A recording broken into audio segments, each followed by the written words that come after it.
Students, your topic is distinction between movable and immovable property.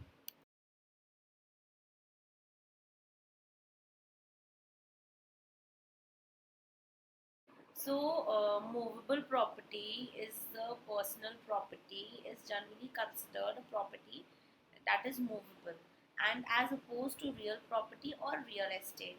In civil law system, personal property is called movable property. This is any property that can be moved from one location to another.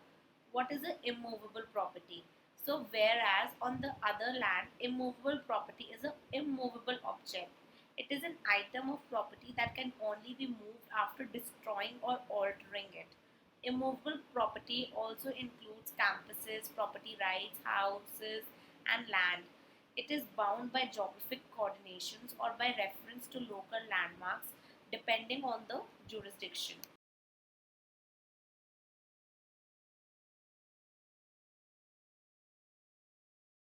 Now, a movable property. A movable property can easily be moved from one place to another without changing its shape, size, quantity, or quality.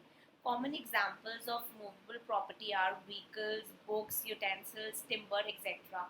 Banyan trees, if cut and sold for timber purpose, are considered as movable property.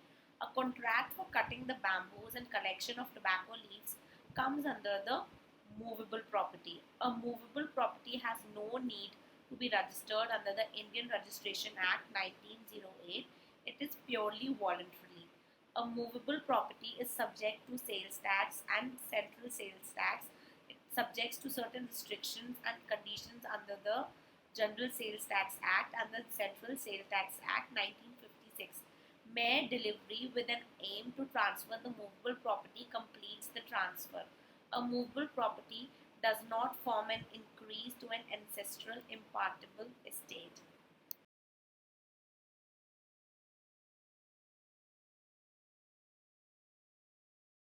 Immovable property is not easy to transport from one place to another.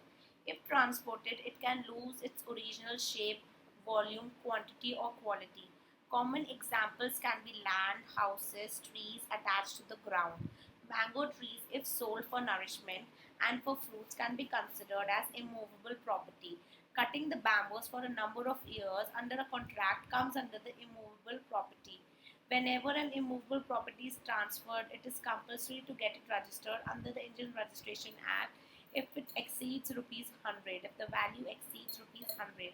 The immovable property is not subject to sales tax, but you have to pay stamp duty for it, and a registration fee is also to be paid. Mere delivery is not enough to consider the transfer valid. The registration of the property is compulsory in the name of the transferee. The immovable property forms an increase to an ancestral impartable estate. Thank you.